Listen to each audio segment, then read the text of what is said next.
बाबा मालक, पांडू कुठे गेला असेल हा? धाकरे मालक, नका एवढा विचार करू. आपण जरा पुढे जाऊन शोधूया, सापडल तो. चला चला चला. बाबा, बाबा मालक, बाबा, बाबा बाबा. मालक. गोपाळ दादा, धाकल्या मालकाच्या लहान घ्या भावाला बघितलं का? बाबा नाव आहे त्याचं. कुठं दिसला तो वाड्यावर धाडून द्या. चला मालक चला. बाबा, बाबा मालक, बाबा. बाबा मालक. अरे आबा, रडतोयस कशाला? माधव गेला ना त्याला शोधायला, येईल एवढ्यात, रडू नकोस. हे पाहिले. हो आलेस. माधव काय झाले? लागला काही पत्ता? नाही, सारी संभाव्य ठिकाणे पाहिली पण नाही सापडला. माधव, आपण पोलिसांना कळवायला हवे का? उगाच काहीतरी भलतेच व्हायला नको. भाऊसाहेब आणि माईसाहेब इथे नाहीयेत तेव्हा. आमच्याही मनात तोच विचार येतो आहे. आबा, तुला काही म्हणाला तो? म्हणजे कुठे, निदान कोणत्या दिशेने जातो आहे हे तरी सांगितले? नाही ना, मला न सांगताच पळाला तो. मला वाटले घाबरून पळतोय, येईल थोड्या वेळात, पण तो मात्र.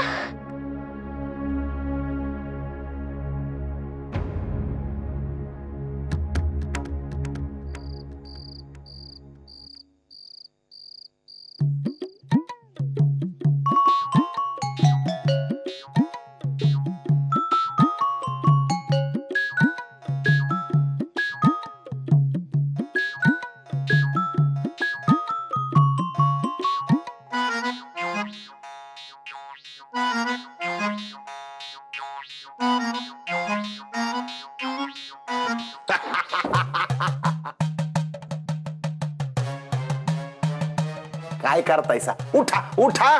कधीपासून तुम्हाला शोधून शोधून जीव काकुळतीला येतो. या बाहेर, या बाहेर, या बाहेर. बघा.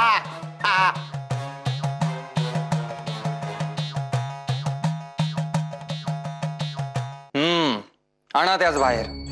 आणा इकडे, आमच्या समोर आणा. आजी, चला चला चला. अरे वा, अरे वा.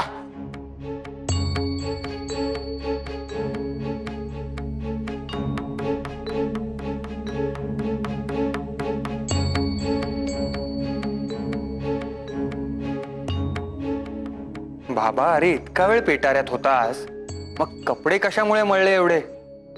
मी रमावहिनींना ढकलले आणि त्या बेशुद्ध होऊन खाली पडल्या, म्हणून मी घाबरून पळून गेलो.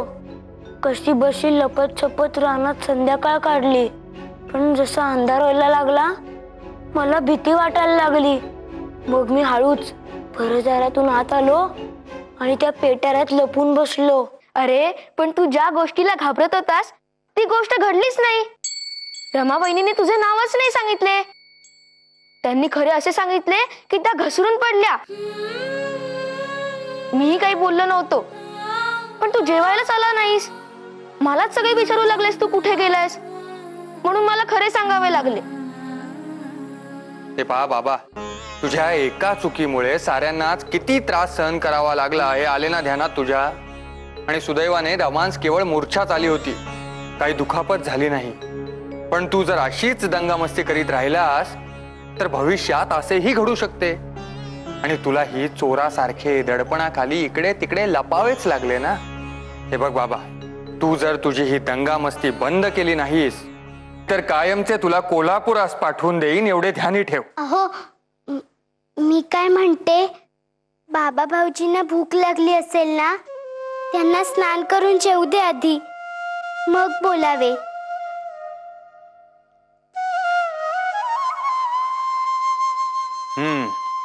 पाहिलेस बाबा, एवढे होऊनही रमा तुझी किती काळजी घेत आहेत.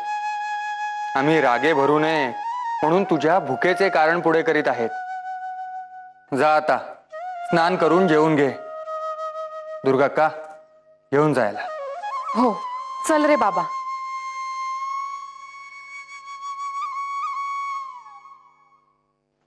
रमाबाई, माईंनी तुमच्यावर सोपविलेली जबाबदारी तुम्ही पार पाडत आहात, हे खरे आहे. परंतु प्रसंगी कठोरपणे वागणे हाही जबाबदारीचाच एक भाग आहे, हे ध्यानी ठेवा. हो.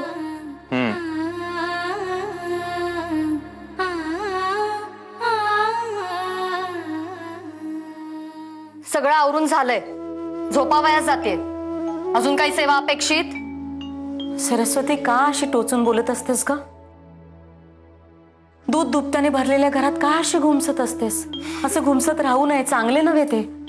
दूध दुपट्याने भरलेले घर? हे काय घर आहे? यापेक्षा गाईचा गोठा तरी बरा. गोठा का असेनात, आपण सारे एकत्र राहतोय, हे काय कमी आहे? आपली माणसं एकत्र राहतात ना, त्या वास्तूला आपोआपच घर पण येते हो. आहा, घर पण म्हणे. तुमच्या सासूबाईने दिलेले दागिने तुमच्या सुनेला म्हणजे मला नाही देता आले इतक्या वर्षात, स्वतःसाठीच राखून ठेवले. किंवा तुमच्या लाडक्या यमुनेला द्यायचे असणार तुम्हाला, म्हणूनच असे काही दागिने आपल्या घरात आहेत हे कळू सुद्धा दिले नाही हो मला. सरस्वती, असे काय बोलतेस तू? तुझ्या लग्नात मी तुला दागिने नाही का केले? आणि तू ज्या दागिन्यांबद्दल बोलतेस ना, ते दागिने माझ्या सासूबाईंनी मला दिले होते आणि आम्हा सर्व जावांचा त्यावर समान अधिकार आहे. म्हणूनच वहिनीने ते दागिने मागितले आणि मी त्यांना दिले. बरं, 2 दिवसांचा प्रश्न आहे, 2 दिवसांनी ते आणून देणार आहेत ना दागिने. हो का? सासूबाई, तुम्ही खरंच भोळ्या आहात की सोंग करताय ते वाच ठाऊक. कारण पुन्हा ते दागिने आपल्या घरात येत नाहीत हो. नाही, मला तर वाटतंय यात नक्कीच काकींचा आणि तुमचा काहीतरी डाव असणार. सरस्वती, काय बोलतेस तू? हे खरे तेच बोलते आहे. हे घर लहान आहे, ते दागिने माझ्या नजरेस पडू नयेत म्हणून तुम्ही मुद्दाम ते घराबाहेर पाठवलेत हो. तुम्हीही या कटात सामीलच आहात सासूबाई. सरस्वती, तोंडाला येईल ते बरळतेस, शुद्धीवर आहेस का तू? तुम्हास काय हो मी?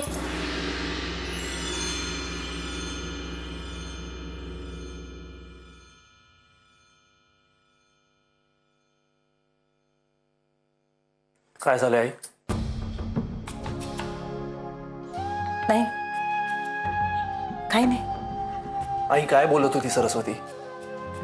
काही नाही गोपाळा, जा, निजा तुम्ही.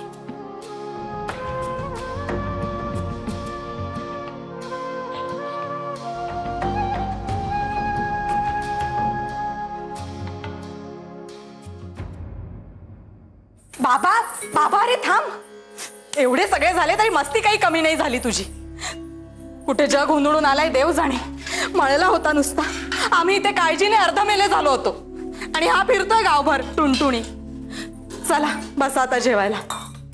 आबा, तूही बैस, मगाशी धड जेवला नाहीस, बैस. आज मला कळले की तुम्ही आणि दादा किती चांगले आहात. मला क्षमा करा. अहो बाबा, भाऊजी काय करताय? उठा.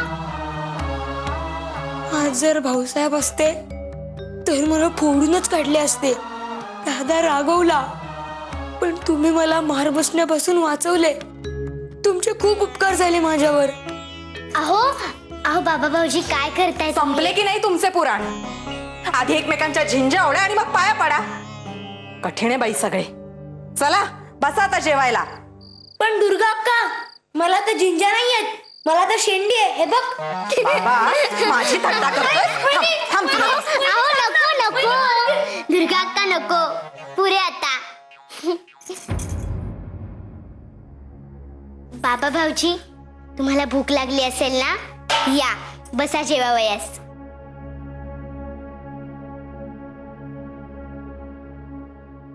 आज दिवसभर मला खूप भीती वाटत होती आणि मायेची सुद्धा खूप आठवण येत होती.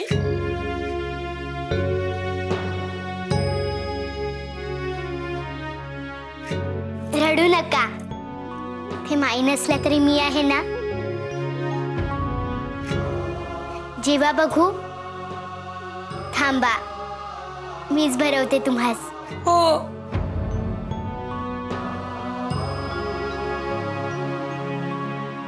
हे घ्या.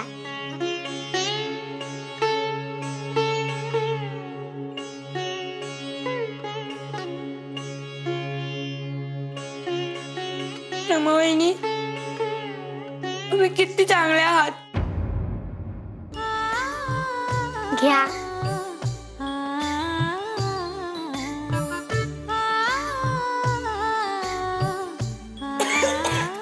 अहो, हे घ्या.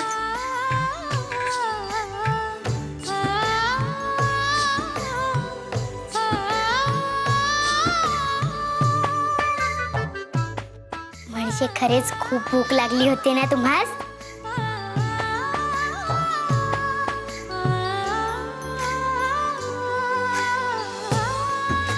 घ्या.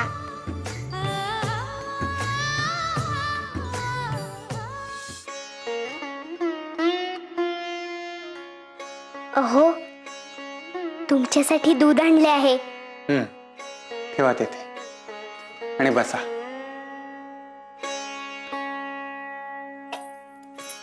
मग जेवला का बाबा? हो, जेवले ते. आणि आणि काय? मला तर आज आपण माईच आहोत असे वाटत आहे. आणि असे का बरे? आज बाबा भाऊजींनी माझे पाय धरून माझी क्षमा मागितली. अरे वा. मग ते रडावयासच लागले. मग मी त्यांना भरवले. वा वा वा. बाबाने क्षमा मागितली म्हणजे त्यास उपरतीच झाली म्हणावयाची. पण आता ती किती दिवस टिकते हेच पाहावयाचे.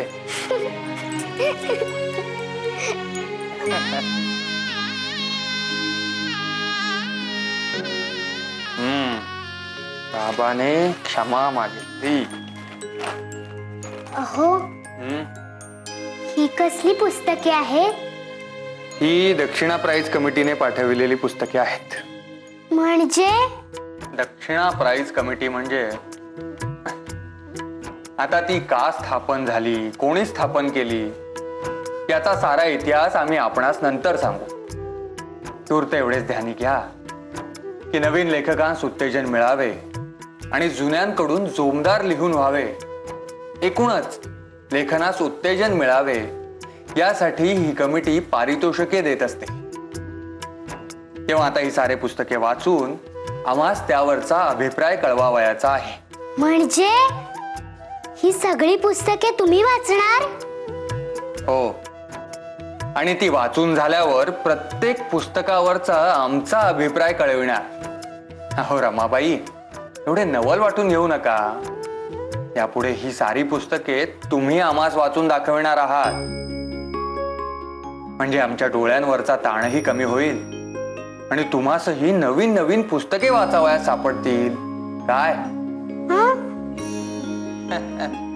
तेव्हा आता जोरदार अभ्यास सुरू करा. ही सारी पुस्तके वाचण्यापर्यंत मजल गाठावयाची आहे एवढे ध्यानी ठेवा. काय? हो.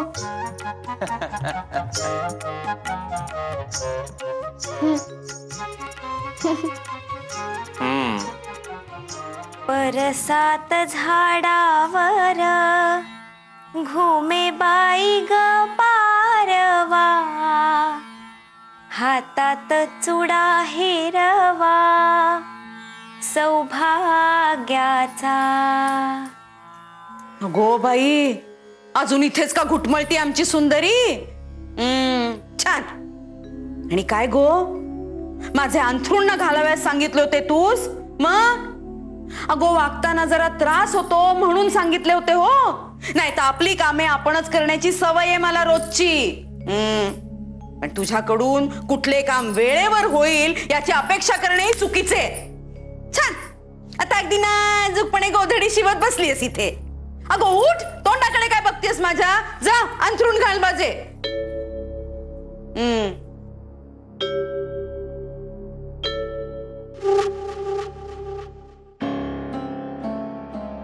दुर्गे, नाही अगो, नेहमी बघतीये अगो तूच आपली राबत असतेस एकटी. आणि काय गो, ही मड्डम रमाबाई कुठे गेलीये? दादाला आणि बाळणभटजींना दूध हवे होते ना, ते देण्यासाठी गेली आहे. छान. बघितलेस बघितलेस ना? अगो, इथे राबायचे तू आणि हिनी दूध घेऊन मिरवायचे. छान, चांगले चालले हो. अगो, दिवस रात्र राब राब राबतेस तू इथे. पण शेवटी तुझ्या नशिबात काय? येता जाता आपली हिडीस फिडीस. कधी कोणी 4 शब्दांनी तुझं कौतुक केल्याचे काही ऐकले नाही हो मी आजपर्यंत. पण ती नाचरी पोर, तिच्या मागे मात्र जो तो आपले कौतुक करत असतो सदा. मला सांग दुर्गे, अगो येते का या पोरीस? काही देखील येत नाही हो. अगो साधा एक पदार्थ देखील करता येत नाही हीस.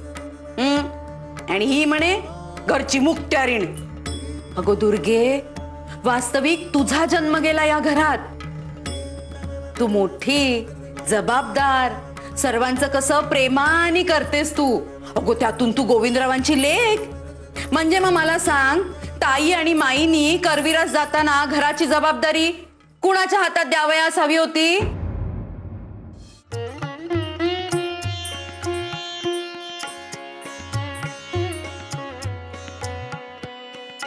बाळंबटची हो, फळे आणली होती तुमच्यासाठी. ठेव इथे.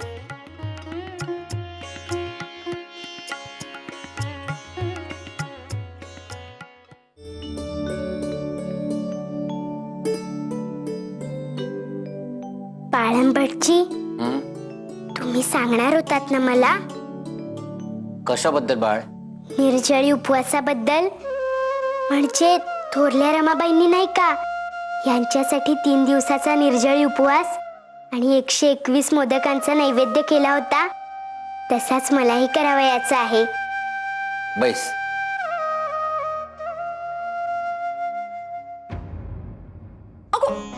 अगो माझे जाऊ देत गो. अगो मी किती वडील असले ना तरी मी 4 दिवसाची पाहुणी या घरची. पण तुझे तसे नाही हो. अगो तू मोठी या घरची. मग आता मला सांग, कुणास द्यावयास हवी होती जबाबदारी घराची? सांग ना. पण नाही, त्या नाचऱ्या पोरीच्या हातात दिली घराची जबाबदारी आणि गेल्या दोघी जणी निघून. बाई बाई बाई बाई बाई, तुला आपले वाटते सगळेजण तुझ्यावर माया करतात, पण नाही गो, नाही. कोणी सुद्धा नाही हो तुझे या घरात.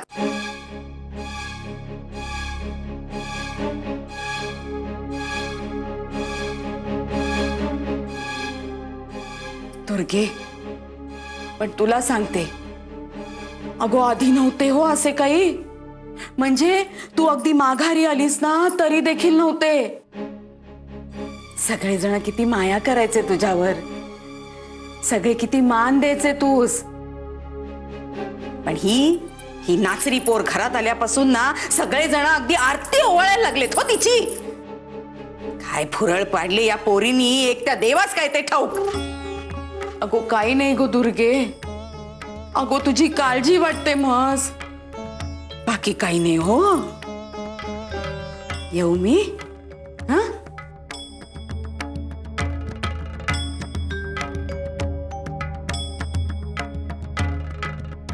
गरीब काय ग माझी.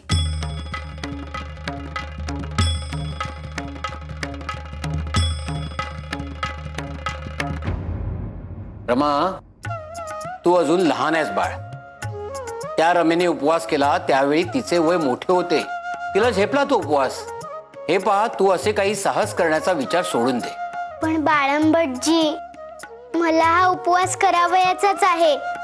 थोरल्या रमाबाईंच्या उपवासामुळे हे मोठे झाले, म्हणून मलाही यांच्यासाठी उपवास करायचे आहे. रमा, माधव स्वतःच्या कर्तृत्वानं मोठा झाला. हा, त्या रमेच्या उपवासाच्या पुण्याईचे बळ त्याच्या पाठीशी होते हे खरे, पण ते तेवढेच नसते. आपण जे पुण्य कर्म करतो त्याचे फळ चांगले मिळते, हाच त्याचा अर्थ. हे पहा, तू 3 दिवसांचा निर्जळी उपवास आणि 121 मोदक असा हट्ट करू नकोस. रमा, तुझी इच्छाच असेल तर तू 1 दिवसाचा निर्जळी उपवास आणि 11 मोदक असे केव्हाही करू शकतेस. मी केव्हाही करू शकते. हो. बरे,